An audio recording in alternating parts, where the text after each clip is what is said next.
Beyond the skies, you and I, we're breaking bounds on Baobab. Hello everyone, how are you doing today? I hope you are having an amazing day. I want to appreciate everyone who's made time to be here with us today. Today you are in for an amazing session. This is one of those topics that I've always been excited to teach about and looking forward to teach actually. It's the first time I'm teaching on productivity, and it's something I've been truly excited to be sharing today because I'll be sharing with you tips and strategies and secrets that work for me as a remote worker. I have been doing this remote work thing since my campus days, and I have like 8 years of experience right now, and I've achieved successes, and it's all down to how productive I've been. It's all down to how I've managed to keep myself productive, to ensure that I'm delivering great quality work. My output is there matching with the demands of the organizations I've been working for. And this is one of the things that once you internalize how to be productive when working remotely, you will shine, you will thrive, you will excel in this field. So I'm excited to be doing this session with you today. I'm happy that we have people from all over Africa joining. Thank you, Chantal, from Rwanda. It's nice to have you. All who have joined feel appreciated for making time to be here, and you are in for an amazing session. So before I continue, I'd like to inform you that we have live French interpretation. So if you are comfortable in French, switch over to the French channel.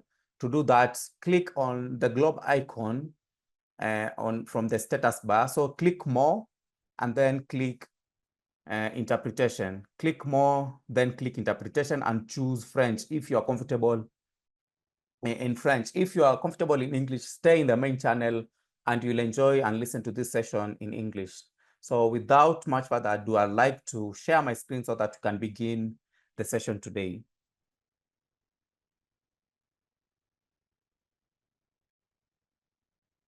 Okay, yeah. So for phase 5, the theme for phase 5 was strategies for success for remote work. So we started with how to adjust to a new remote work environment.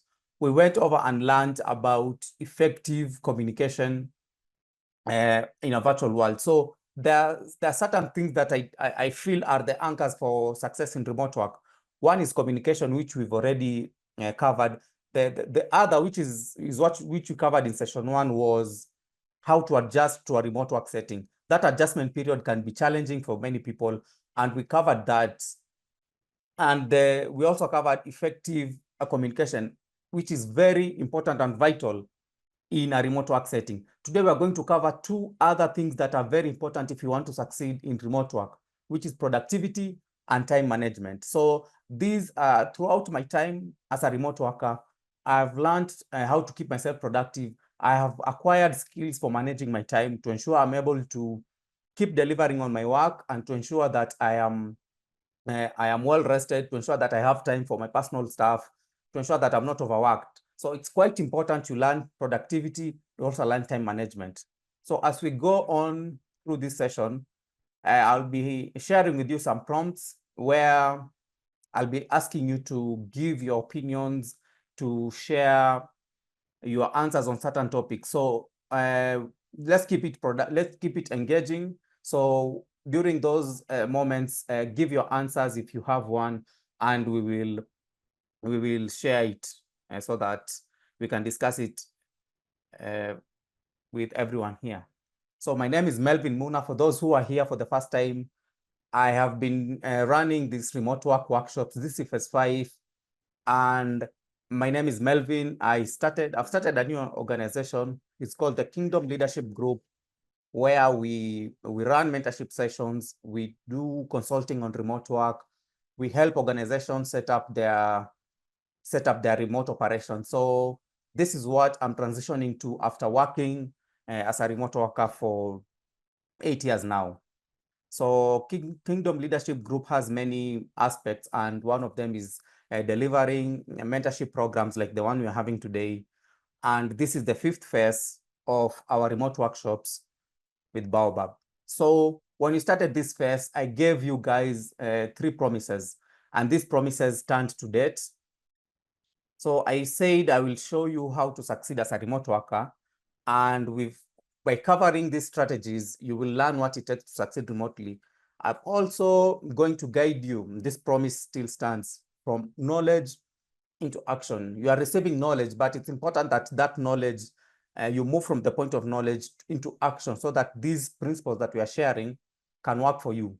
So to help you achieve this, I've created notes that you can take, you'll take with you after the session is over, and you can keep reminding yourself what you've learned and internalizing what we covered during these sessions. I also have a toolkit, which is what I consider one of the most important elements for transitioning from knowledge into action. So this information can feel generalized, but you can personalize it to make sure that these strategies are working for you. And that is what that toolkit I've created is for. So you can write what works for you and use that toolkit as a guide. Also, I'm available to support you whenever you need. So I've shared my contacts in those resources. So you can wait till the end when I will be sharing them. You'll have my contact details. You can reach out in case you need anything, any form of support on remote work. So this is what we'll cover today. So we are going to dive into 2 key themes: productivity and time management. So I've divided them into these subtopics. We'll go over how to create a work structure, a productive work structure, how to limit distractions, and how to actively work on your productivity. We'll also go over 4 time management techniques you can use to keep your productivity, and then how you can use technology to maximize your productivity. So let's start. Let's dive into the content. So when you're working remotely, that traditional office setting does not exist anymore. So you don't have a supervisor to see if you are working on your tasks, meeting your targets and assignments. There is no supervisor or someone close to you to ensure that you are doing the work that you are meant to do in your desk. So without this kind of supervision, your productivity, especially if you're not careful, your productivity can go down. So it's important that if you're working remotely, you take the necessary measures to work on your productivity, to ensure you are not slacking on your assignments, to ensure that you are meeting all your deadlines, to ensure that anything that is requested and required of you, you are delivering. Without that, you will not have a job. Without that, you will affect the performance of your team members. So before we proceed any further, I want to hear your thoughts on this. So what do you think will be the impact of low productivity in a remote work environment? So I want you to imagine you're working remotely and you're not meeting your performance obligations. Let's say you have been given a project to work on, you're not delivering it on time, you're not delivering quality work. How will that situation affect that environment? Look at it from the angle of you yourself as an individual, as a worker, and also to the entire organization. What do you think will be the effect of low productivity in a remote work setting? So I'm monitoring the chat to see your responses, and I can see Bano is saying you will lose your job. Yes, Bano, yes, that will happen. When you're not productive, you lose your job because you have been hired to deliver tasks to perform certain obligations. And if your productivity is low, that organization will not have any need for you. Eric Kwame is saying you'll be stressed out. Yes, you'll be stressed out, because that's a good answer, because when you feel like you are missing out on deadlines, you are not catching up with your assignments, you'll feel stressed out, and that's not good. So if you want to avoid stress and you're working remotely, make sure you are quite productive. Genevieve is saying you can lose the contract. not you can, you will actually. If you're not productive, I believe if someone hires you to deliver on a particular task or to work on a certain job and you are not meeting the expected performance outputs, they will have no need for you, as Bano said. So I believe, Genevieve, you will lose that contract. So thank you so much for those responses. So let's proceed and see what I discovered from my own research as I was preparing for this session. One of the things is earnings. So the Bano said you will lose your job. So it means when you lose a job, you lose your earning. So your output is directly connected to your income levels. So if you want more money when you're working remotely, if you want more opportunities to earn money, it's important to work on your productivity. Another important issue that Genevieve raised is you lose the contract. That is, you'll miss an opportunity. So if you're not delivering on projects, that contract will be canceled, or that person who hired you will have no need for you anymore. Also, it affects the team dynamics. So let's say you're working on a team and you are required to finish up on a task so that someone else can continue from there. For example, let's say you're working for a social media agency and you're supposed to promote and manage the accounts of certain organizations. So here's how the team is structured. You have someone handling the graphics and the videos, the visuals, and then there's someone who's supposed to post and monitor that content. So if this person who's doing the visuals doesn't give you the person who you're supposed to be publishing this content, you'll realize that the low productivity of the graphic designer will affect your productivity as the person managing the accounts. So it affects team dynamics, and this can affect morale. So also, your opportunities for career growth are limited when your productivity is low. Remember, promotions, raises are always based and anchored on your productivity. So if you're not productive, you will struggle. So let's dive straight into the core strategies for improving your productivity when working from home. First of all is to establish a work structure. This is very important. This strategy is anchored on the need that you don't, the organization or the client you're working for has not set up an office for you to come and work from there. So if you want to be productive, it's important that you, from where you're working from, you set up a space for working and a space for relaxing and chilling. So if you're working from home, it's important you have a structure, a work structure, a steady work structure where you can switch to work mode when you get there. So it's important that you establish a work structure because the traditional office is not available to you anymore. So here's how to establish a work structure. There are several things we'll talk about, and these are things that I felt work for me in terms of productivity. First of all, you need to work out a schedule with your family and housemates. You're working from home. That home probably has other people that are living there. You want to work and be productive. It's important that they know, your family members know that you are working. They need to know that you need a conducive environment to work. In this case, they'll have to be sacrificed from your end and from their end. You'll have to find times that work for you. So let's say you are a family man, you have a wife, you have a child, and you want to maintain your productivity. You may realize that you may have to take up early mornings to work during those times, or late in the evenings when everyone else is sleeping. So work out a routine that accommodates your family members, because they cannot leave that space. They don't have anywhere to go. They have to stay home. So when you're working remotely, understand the dynamics, the time and work dynamics that suit everyone. So communicate when you are supposed to be having meetings so that the other people can give you some space. Communicate with your housemates when you expect quiet times so that you can focus on deep work. So before you just dive into remote work, it's important that you create a schedule that works for everyone in that house. And it could be you don't have housemates. It could be you are still in college and you are working from a dorm. So you need to work out a schedule that accommodates the people you're living with.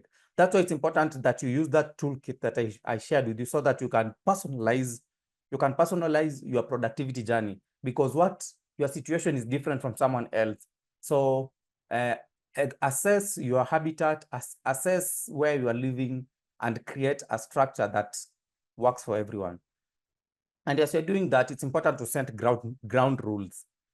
It's very important to set ground rules. You can say that if I'm in my office, I'm working at this time, don't, if something is not urgent and doesn't require my specific intervention, let it wait till when I'm taking a break. Okay, so set those ground rules. Otherwise, you'll find disturbances every other time. You'll find people coming to you for something very simple. So set ground rules with those in your space. And another thing you need to pay attention to is you're not the only one who's working remotely in that space, in that house. So you need to create schedules that work for each other. You may have to wake up in the morning to do your work, and the other person will start working during the day. So the need for creating this structure is because you could be sharing resources. Probably you are sharing the same workspace. Probably you are sharing a resource like headphones, and you only have one pair of headphones in that house and you need it for work. So it's important to create a schedule that accommodates all those people who are working remotely in that space. And another thing that I've noted here is the fact that you're working from home. This is very important. Many people don't realize that it's an issue, but that just because you're working from home does not make you the house manager. Sometimes you are working from home and you have a wife or a husband who works traditionally from an office location, and when they are out at work, they expect that just because you are home, you will wash the dishes, you will clean the house, you will take care of the pets, you will take the garbage out. No, I'm at home, I'm working. This is my workspace. They need to respect your workspace, your work environment, your work conditions. So just because you're at home doesn't mean that when people get back, they need to find food is ready. Just because you're at home, you should be cooking. No, I'm at work, you are also at work, and we need to respect each other's arrangement. So if you don't make this you don't set this ground rule, you'll find yourself doing house chores more than you're doing work, and this will affect your productivity. So set this ground rule, it will save you. So after creating a work structure where you are saying, I'm working from home, because I have other people living with me, I'll be working in the morning. You need to set a space from where you'll be working from, where you can switch to work mode. When you enter that space, you are in work mode. So create a space. It doesn't have to be an elaborate, it doesn't have to be an expensive setup. It doesn't have to be over the board. Just a space where you can have some quiet time to focus on deep work. So many people can say you are working from home, work from the couch, work from the bed. You'll find yourself mixing work and pleasure, work and relaxation, and your productivity will not be great. So create a space, work from there. And it's ideally the space should have a door so that you can shut out distractions, like children. Those who are family people know what I'm talking about. So a space from where you can close the door and people know that once daddy is in the house, daddy is working, so let's not disturb daddy. So create that kind of environment. It will give you that space you need to work and to become productive. So we've created a work structure. We've designed a workspace that works for us based on where you're working from. The next thing you need to do is to create a daily and weekly to-do list. What are you going to do today? What are you going to do this week? It's important for you. It's very important for you. I can see there's a hand. Let me see. So, Jason, if you can use the chat to share your question, that would be great. So let me continue. I'll be monitoring the chat when you ask your question. So it's important that you have a to-do list. When you wake up in the morning, what are you going to do today? What are you going to do this week? And set this list according to priorities. Okay, it's important that you know the most important tasks you have to work on, so that you can know that once I get to that office space I've created, this is what I am doing. This is what I'll do next, according to priorities, which is most important, which is not that important, can wait till I'm done with these most important tasks. So it's important that you create this structure. It will allow you to deliver work fast, to ensure that you are delivering something that is tangible. Because if you don't have a priority list, you'll be working on different things here and there. You are not finishing one, you're jumping to another. Before you finish this one, you are going to another. It will create an environment of unproductivity or low productivity. So identify those tasks that are very important and start working on them. So I have an exercise for you, and I want you to help me figure out a work structure that works for this mom. So here's a mom. She works from home and she has 2 kids. So we are creating a work structure around her personal life. She has 2 kids who are going to school. So here are the key considerations that you have to pay attention to. So the kids have to go to leave for school at 7 a.m. Also, the kids, they must be picked from school at 5 p.m. And when they get home at 5, the mom must help the kids with homework and make dinner for the family. So how can this mom structure her day for productivity? Remember, she's working remotely, and these are the considerations that we have to factor in. So let's call her Aminata. So Aminata has 2 kids.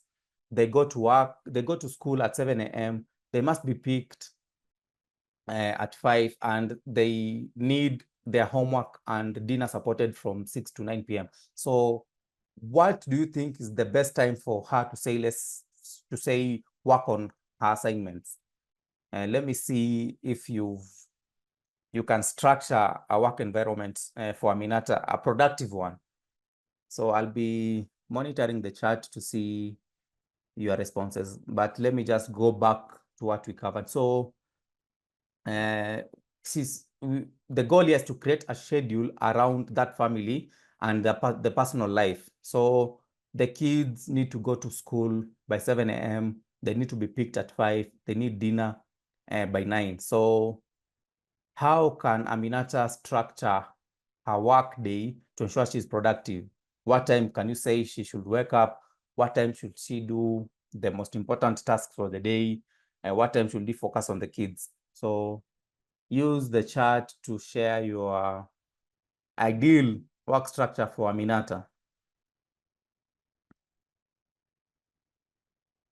Anyone?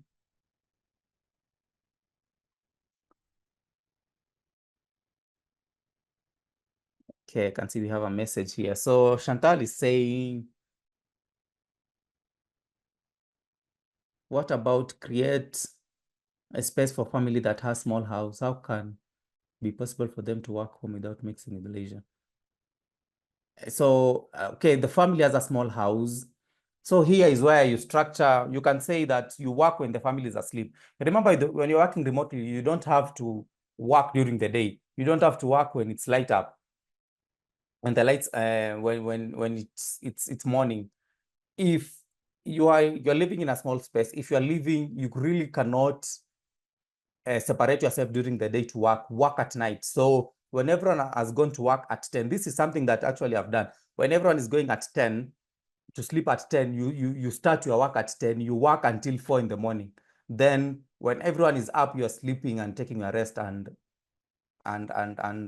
working. So Chantal, you create a work structure around your current situation. You don't think of a better or a more ideal situation. You work with what you have. So if your house is so full, you cannot get space during the day, allow everyone to sleep, work from 10 till 4. Those are 8 good hours of uninterrupted work. So Genevieve is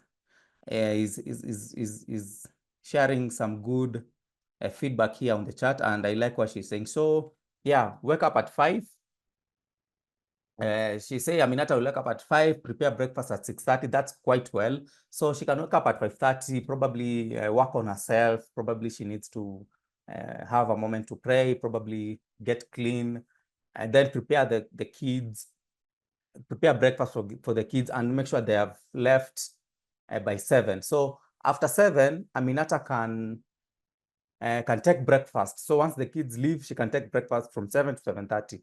Then from 7:30 till around 12, she can focus on deep work. So from 7:30 to 12, she's working. Then 12 to around 2, she can be focusing on meetings, probably emails, probably responding to invites and such kind of things, or setting up meetings. Then at 2, she can have lunch, a quick lunch. Then from 2:30 to around 4:30, she can dive into another session of deep work. And after that, she can go and pick the kids, help them with homework, and feed them. By 9, when everyone is full, she's not going to sleep exactly. She's going to go and finish up on the things she needs to finish up, and probably set up and plan for the next day. So that's an ideal work structure. That's how you do it. You work with what you have. So, and create a work structure around that. The second thing you need to work on is to limit distractions. When you're working remotely, there are so many distractions. So it's important that you identify them, you identify these distractions and deal with them. Don't identify them and accommodate them or bear them. No, you identify them and deal with them, because they are productivity killers. So when working remotely, these are the things that I feel, these are the 3 distractions you have to deal with. One is social media. Social media can be a huge distraction, because once you start scrolling, there's always something better to watch. There's always something worth trending online. So social media can distract you. So the solution for this is, some people say you switch off your phone, you put ad blockers, or not ad blockers, yeah, a blocker on your phone that limits social media access. But those are not, if you have to go to that route, it means social media has a grasp on you. So you just need to make a conscious effort just not to access social media during work hours.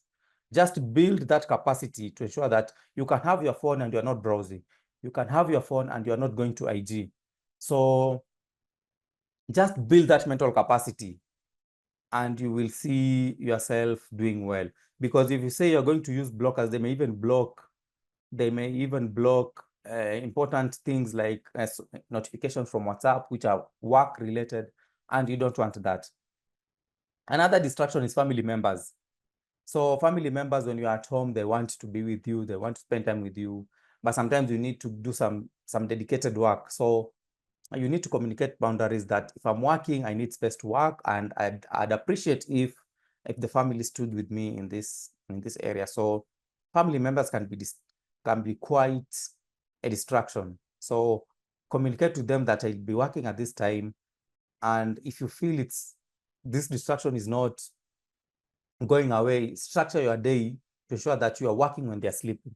That's the advantage of remote work. You get to work when it suits you. So wake up early, wake up at around 3, have some focused hours of work before everyone gets up, and be with your family during that other time, because family is everything, and you cannot push them away because they miss you, they want to be with you. So create a situation and environment and a structure that works for you. Another thing is house chores. So house chores, the solution is either you get someone to do them, or you find time, you dedicate time to deal with the cleaning and the meal prep and such kind of things. So just don't let them distract you from doing your work. So set time to do the house chores. It can be early in the morning, it can be late at night, it can be when you're having your breaks, but have a dedicated time to deal with your house chores. So the third strategy for improving your productivity is you need to actively work on your productivity. Actively seek productivity. Make productivity a part of who you are. The goal here is that you are in charge of your productivity. You don't have someone watching over you to ensure you are, when you're on your computer, you are working. When you're on your computer, you are not visiting social media sites. So it's on you. So you need to actively look at working on your productivity. And these are the strategies that work for me, and I believe they will work for you. First of all, you need to understand your productivity curve. Sometimes you could find yourself, you're working on a task and it's taking forever. A task that would normally not take more than 30 minutes. It's 2 hours, you're still on your laptop, you have not finished it. It's because you're working at a time when you are not productive, when you are tired, when you are when you're not at your best. So understand your productivity curve, and you will do this. This is something you'll identify as you work. So you realize that you're more proactive, you're more productive, let's say in the afternoons. When you work on the afternoons, you deliver quality work, you deliver more output. So that's the moment when you're productive. And it's important to identify it so that you can, those demanding tasks, you take them there. Another strategy is to set your work targets. Set your goals around targets and not hours. Don't say, I'll work on this project for 2 hours. You can lie to yourself and keep working on the introduction for 2 hours. Say, I will complete this project. The goal is to complete this chapter, to complete this project, to complete this assignment. That is a target. And it will push you to ensure that you are working actively to finishing that project and achieving that target. Because when you say, I'll work on this project for 3 hours, sometimes you could be working on that project for 3 hours, but you are really not progressing much. You are still on the introduction part. It's been hours. You are not doing anything constructive. So give yourself a target that after 3 hours, even if you're using that time shed feature, you can say, I'll be done with a particular portion of this work. So set goals around targets. Also, another strategy that you can use to actively work on your productivity is to batch similar tasks. Tasks that are similar. Let's say responding to emails, setting up meetings on Google Calendar, updating a certain document. Those are similar tasks. Work on them together. Then after that, you can go, once you finish with that batch, you go to another batch of tasks. Here I'm doing research, I'm updating a proposal. Here I am revising the content of a particular document. Those are similar tasks. Batching them is important because it ensures you are not, the contextual switches are not too much. You are working on a certain task that requires a certain mind capacity, if I can use that term. So it's important to batch them together so that you can flow seamlessly across assignments, and this is how your productivity increases. Also, you can use incentives. If you're not that strong, you can use incentives to motivate yourself to complete assignments. You can say, I'll have a treat, or I'll go for a walk to get some fresh air once I'm done with this assignment as a reward. So use that. And then as you're working on this, review and reflect what's working and what's not working, and adjust where necessary. So here I have another exercise for you guys. It's on batching assignments. So which of these tasks that I've listed here, I believe you can all see my screen, can you batch together to reduce context switching, to ensure that you're working on assignments that are similar and require a certain mind level to accomplish without having to start from scratch every other time. So we have tasks like responding to emails. So this is a typical workday for someone. You have to respond to emails. You have to schedule meetings. You have to make a presentation. You have to attend meetings. You have to do research. You have to write a report. You have to make phone calls. you have to do administrative tasks, you have to revise documents. So which task can you handle at the same time? You can use the chat to share your responses, and I will read a couple of them.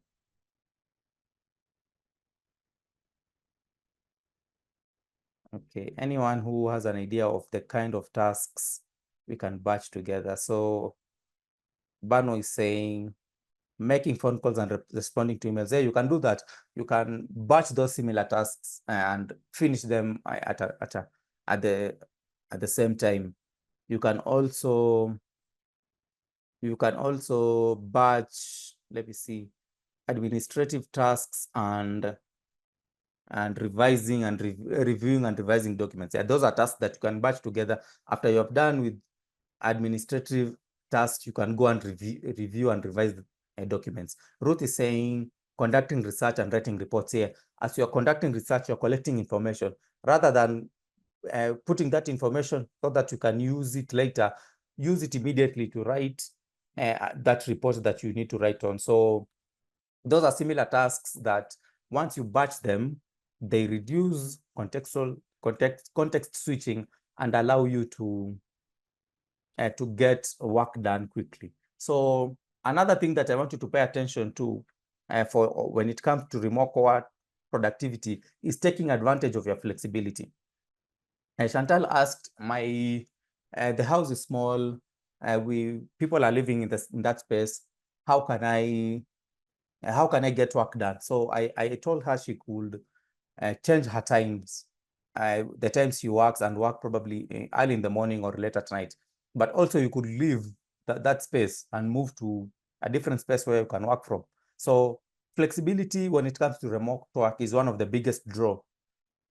And this is something that I do.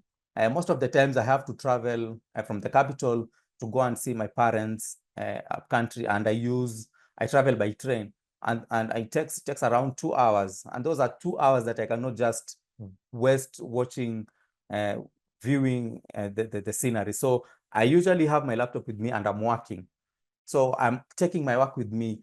I'm making public spaces, any public space I find, an office, because as long as I have my laptop, as long as I have internet connection on my phone, I can work. So this is something you benefit from when you're working remotely. You can work while traveling. You can work from a plane. Those 4 or 5 hours on the plane, as long as you have a laptop, you could be working, you could be finishing a report, you could be reading and reviewing documents. So take advantage of that flexibility, and it will really help you be more productive and get more work done. This is another area that I felt I needed to really focus on, because when it comes to remote work, you could easily find yourself working on the things that don't matter. Here's what I mean. You could be productive on the wrong things. You could be, your department or your team, something could change immediately, and they say that this is what we need to be working on. We've landed a new client, and this client wants this task immediately. They're paying big money, so we cannot let this task go. So let everyone come and work on this task. So it's important that you focus on what matters. That's why it's very important when you're working remotely to keep those communication channels open. That's why I'm against switching your phone so that you can concentrate on remote work when you're working remotely. Just have that mental strength and capacity to say, I'm not going to check my social media. The phone is just there to give me updates to ensure that I'm connected to my team, because things can change. We could have another project that has come across. It needs the attention of everyone, and you're not aware, and you are working on the projects that you had for the past week. So your productivity needs to be on the right things, the things that matter, the current priorities. That's why it's important when you're working remotely, you attend those meetings, those team meetings, to ensure that you are aware of the current priorities. Your work description may outline the things you need to be doing, but are they truly current priorities for that organization? So keep those communication channels open to ensure that you are aware the tasks that you need to prioritize. So yeah, so that is those are the strategies that I feel will help you improve your productivity when working from home. So I also felt it's important to include techniques that you can use to manage your time. Techniques you can use, proven techniques that people have been using to manage time. And I'll be sharing with you my favorite among these techniques. I'll be sharing with you 4 techniques. The first one is the Pomodoro technique. So a Pomodoro is a tomato in Italian. So there's an Italian guy, he was really struggling to maintain concentration. So he said, I'm going to see how long I can focus on a particular task. Then he did that task for 25 minutes and he started 5 minutes. He said he found he could concentrate for 5 minutes. He increased to 10 minutes. He found that he still had the capacity to concentrate on work again more. He added 15 minutes till he got to 25. Then after 25, when he added to 30, he felt that productivity kind of went down. So he set it at 25 minutes. So this is the Pomodoro technique. So Pomodoro is where you work for 25 minutes, you take a 5-minute break, and then you go back again for 25 minutes and another 5-minute break. The goal here is that it allows you to focus while preventing burnout. So here's how to do the Pomodoro method. Identify a task. So the tasks you need to do for the day. Pick one, set a timer for 25 minutes.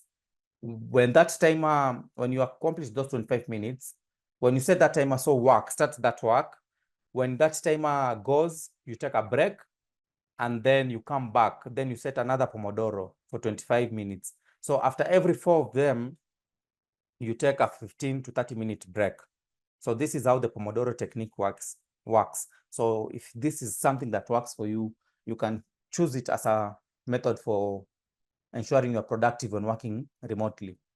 So another strategy, which is this is the one that I use. This is my go-to method for productivity, is to eat the frog.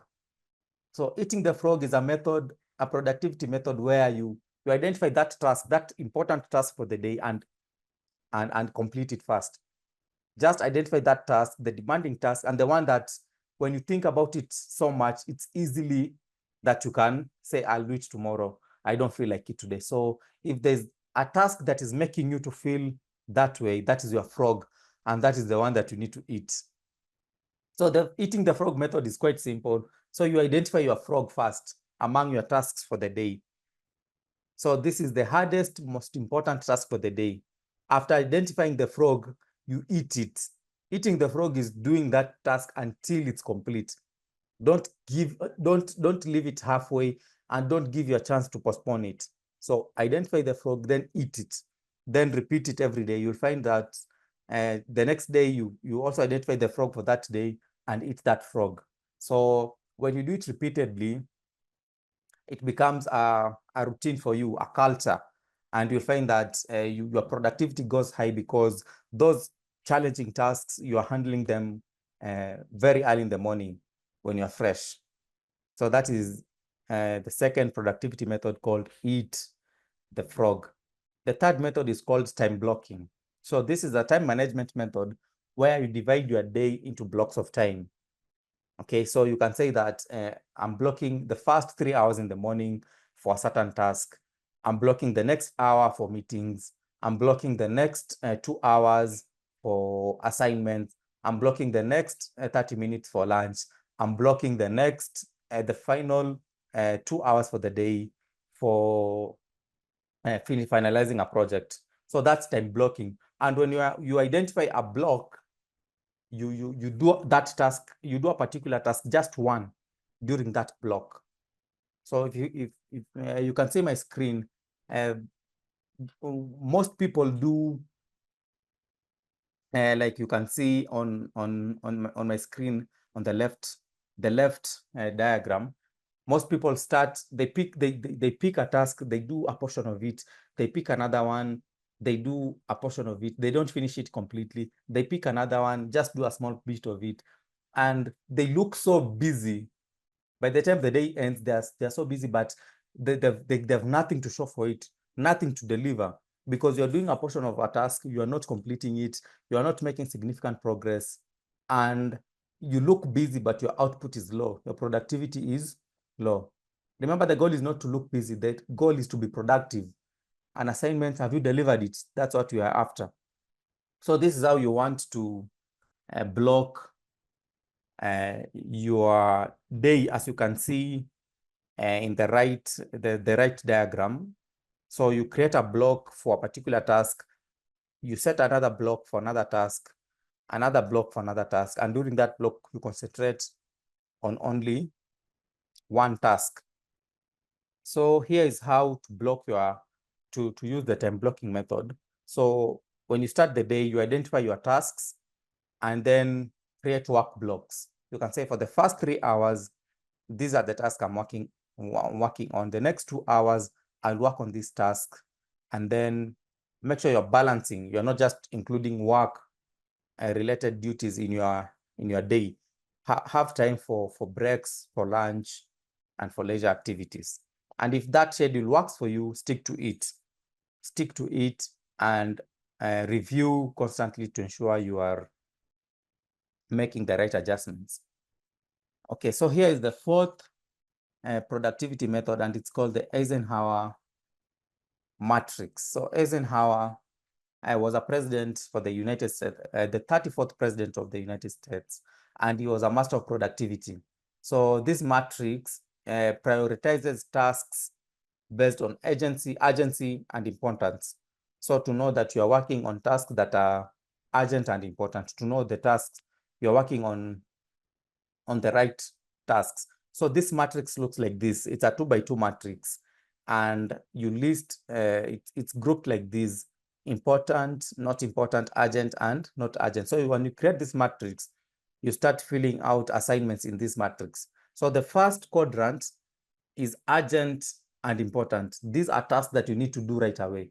These tasks have clear deadlines and consequences for not taking immediate action. For example, submitting a proposal. Some proposals have deadlines, and if you don't submit that proposal in that particular time, you can't submit it later. So this first quadrant for urgent and important tasks, make sure you list them there and do them. There are tasks that are important, but they're not urgent. They're important, yes, but they're not urgent. These activities don't have a set deadline. You can work on them any other time. So these tasks, you schedule them. For example, professional development, they fall there. So when a task feels important but not urgent, schedule it for a particular time.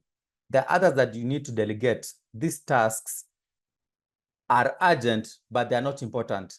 An urgent task, for example, doing your house chores, they don't need your specific skills. You don't need to be the person washing your house, washing your clothes. They don't need your specific skills. Someone else can do it, and the outcome will still be the same. So while it's important to have a clean house, it doesn't require specific skills to keep that house clean. So you can delegate that task. You can also use tools, AI. For example, you need to post. It's important to post on your LinkedIn to ensure you are building a profile and a brand, but it doesn't need your specific skills. You can use AI to create the post. You can use AI to schedule and post it. So delegate certain tasks. And these are those that are urgent but not important. Then there are those that you need to delete. Just get rid of them. So these are distractions. For example, social media browsing, Netflix, and such kind of stuff. This one, they make you feel bad afterwards. They make you feel like you've wasted your time. So these are those you need to delete. Example, social media, unnecessary social media browsing, and movies. So here is the Eisenhower matrix. You create this 4x4 and schedule your important, use important, not important, urgent, and not urgent, and fill those tasks where they deserve. So we are coming to the end, and I felt It's important that I share with you how technology can help you improve your productivity, because I used tools also myself to work on my productivity. And you can use a tool to create your to-do list. To-do-list is one of those tools. It will help you create and manage your to-do list. The good thing about this tool is that it allows you to set priorities. So it will tell you that this is the task you need to be working on immediately. There are tools you can use to track how much you spend, how much time you're spending on a particular time, on a particular task, time tracking tools. Also, to ensure you are connected to your team and getting those updates, you need communication tools like Slack and WhatsApp and email. And then the apps, we've been talking about productivity and time management techniques like Pomodoro. There's an app, a Pomodoro app you can download, and it can help you set those 25-minute timers to work on focused work. Then you can have a calendar like Google Calendar for setting meetings and booking appointments with certain people and reminders. So it's important that you use technology, because technology is here to serve us. You can use it and it can help you to improve your productivity. So that's what I have for you. But I felt that I reached out to a dear friend who's working remotely. Most of you know her, Victorine.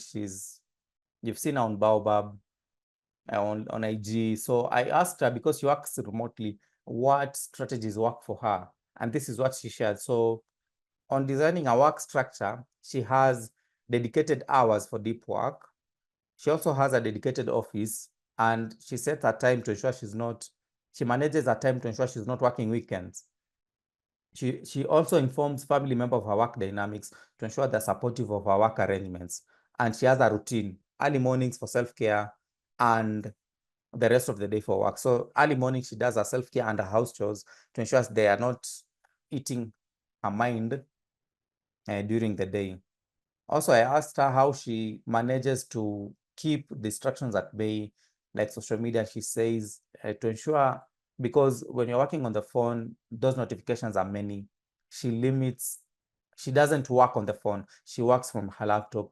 And also she has a phone that has social media apps, one that does not have apps. So that one that has apps, she keeps it away. Victorine is also very particular about her productivity, and she schedules her days in ways to allow her to remain productive. She knows her most productive hours, and that is when she does her deep work. Deep work is very important. Also, Victorine carries necessary supplies when not working from home. This is something, flexibility. Take your work with you. Have a laptop with you if you feel like you'll be away for so long. Have internet access with you, and you'll see you'll continue with your work.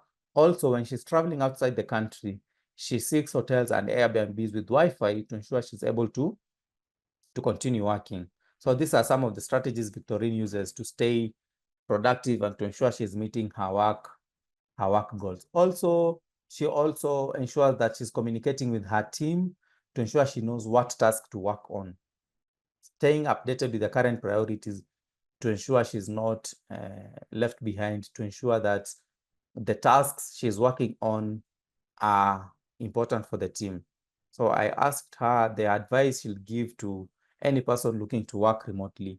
She said, know what your day looks like and have hours that work for you and your team. So if you realize that you have meetings every day at a certain time, so create a work structure that allows you to be there for your team when you're having those meetings.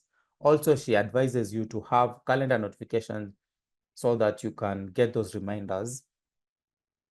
You can get those reminders about meetings, about assignments, and about urgent matters. So that's Victorian advice. The other webinar, the other content was based on my my strategies, those that work for me, and you can see they're not that different from what Victorine does. So these are things, these strategies, they'll work for you if you want to succeed remotely. This is what you need to do. So that is what I prepared for you, and I'd invite questions from anyone. So if you have a question, use the Q&A button or the chat and ask your question. So let me just end. Let me stop sharing so that you can get to the quiz. So I have a quiz for you based on this information that I've taught you, that you've received. And this quiz helps us determine who will win the one-on-one mentorship on remote work. So let me see if we have any questions. So in the meantime, I'm sharing the quiz, and we'll start with the English version. It will only be up for 5 minutes. So after that, I'll launch the French version. So the quiz is there for you. You can see it on your screen, or if you cannot see it, go to polls/quizzes and click the productivity and time management quiz. So you only have 7 questions. They're not difficult, multiple choices based on what you've covered. And I believe there are many who will score everything actually. So I'll give you 5 minutes to take the English quiz. In the meantime, I promised to share notes and a toolkit with you. So I'm sharing that in the chat for all of you to access and use those resources to craft your personalized productivity journey. Kate, thank you so much. It's happy to hear that you enjoyed the session. I also enjoyed giving it because these are my personal strategies, and I felt so good preparing this session because these are strategies that are working for me, and if you implement them, they'll work for you. So this is like I'm passing this grace for productivity onto you, because this is what I do. This is what I'll keep doing. And I believe I'll still maintain my productivity from this moment. So I am sharing notes and toolkit on the chat. Okay. So the notes are available in English and French. So if you are a French speaker, there's a French version for you at the bottom. So don't worry, you'll still be able to benefit from the notes. The toolkit is also available in English and French. So use that toolkit. There are examples there to help you answer those prompts and to guide you on how you can give those responses. So those toolkits, you'll use them to personalize your journey, and it will help you, it will benefit you a lot. So fill that toolkit. I've left my contacts in the notes and also in the toolkit. If you need any help, you can reach out to me on those contact details that I've shared. Okay, so you have 2 more minutes to do the 2 more minutes to do the quiz, and I can see people are taking it. So please, if you have the time, take the quiz. It's not difficult. It's based on what you've covered. It will help you also to internalize what you've learned, because when you're reviewing the questions, you will also internalize what you've covered.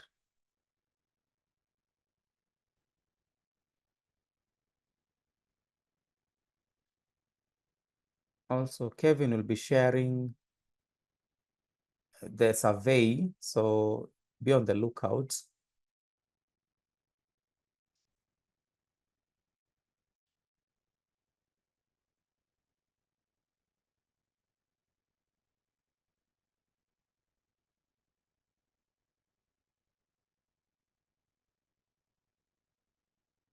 You have about a minute to take the English quiz before I invite the French speakers to take the quiz. So you have about a minute to take the English quiz. Also, in the meantime, you can, if you have any question, you can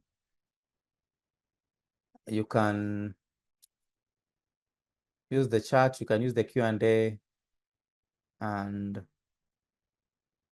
yeah, there's a Q&A over here. Let me just respond to this right away. Abubakar. Yes, Abubakar, I'm happy you enjoyed the session, and you're asking for a soft copy of the slides. Unfortunately, I'll not be sharing the slides, but I've shared the notes. They have everything that I've covered in the slides, and I've shared the link in the chat. So Abubakar, please download the study notes.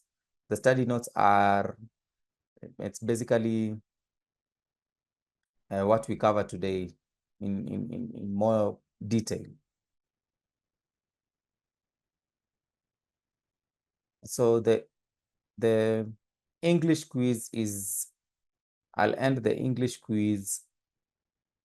I'm ending the English quiz. I'm launching the French quiz right now. And then after that, I will share the results so that we can discuss before we leave. So I've launched the French quiz. So if you are a French speaker, please take the French quiz. You'll have 5 minutes, and then after that, we will discuss the questions.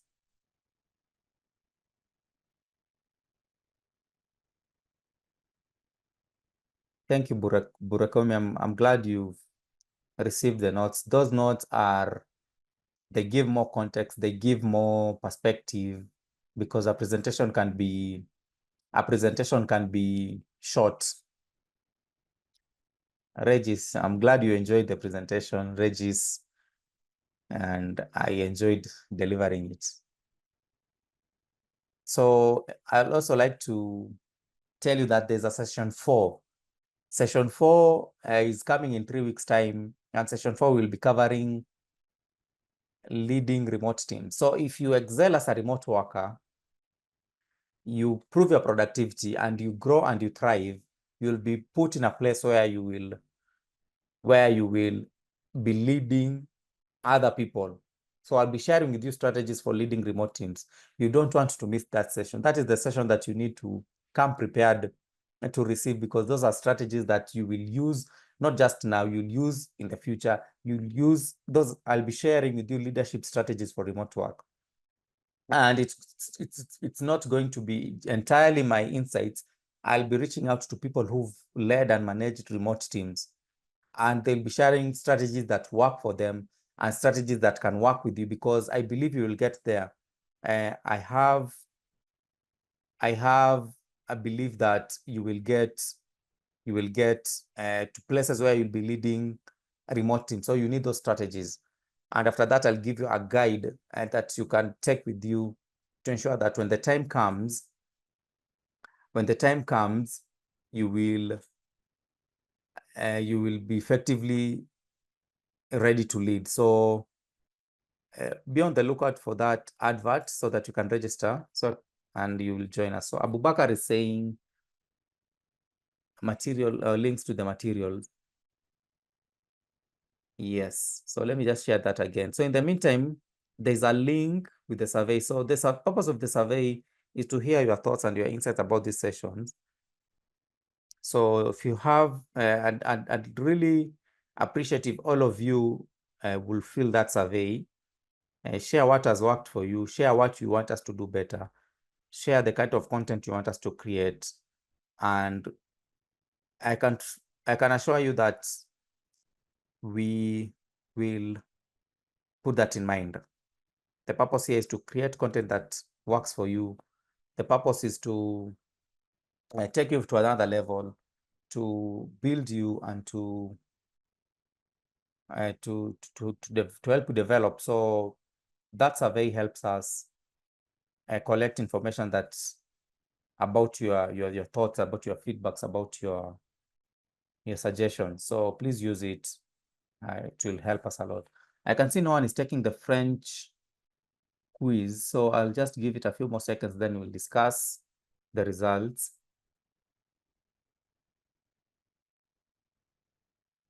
Okay, still no one is taking the French quiz, so I believe we don't have any French speaker taking interest in the quiz.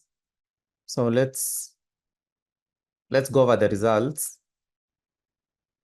I'm sure you've seen that it was not that difficult. So here is what you guys answered. So the first question was, why is it important to take charge of your productivity in a remote work environment? The correct answer was, your productivity directly impacts how you're evaluated and trusted by your team. Yes, that is why it's important, because it affects your promotion. It affects how your team perceives you. So it's important that you take productivity seriously, because promotions, raises, pay increases are anchored on that. So I can see one person got it wrong, 8 of you got it right. So what is the best question to what's the best approach when scheduling your remote workday? The best approach is, I can see all of you got it right. Create a schedule based on your most productive hours and personal commitments. Yes. So here is question 3. Which time management technique involves breaking your workday into work intervals followed by a short break? So the correct answer here is the Pomodoro technique. I can see the people who say the Eisenhower matrix, but the Eisenhower matrix is not followed by short breaks. The Pomodoro technique. How can you use the flexibility of remote work to your advantage? You can do this. Flexibility allows you to tailor your work hours around your peak productivity times. Yeah, so all of you got that right. So here's another one that has people getting it wrong. So the question was, what could be the long-term impact of low productivity in a remote work environment? The correct answer was the long-term impact for low productivity is loss of trust from your team members and decreased job security. You'll be fired from your job if your productivity is low. I can see some people saying, there's one person who said more flexibility and fewer responsibilities. No, that is not. You'll not get more responsibilities, you'll not get more flexibility when your productivity is low.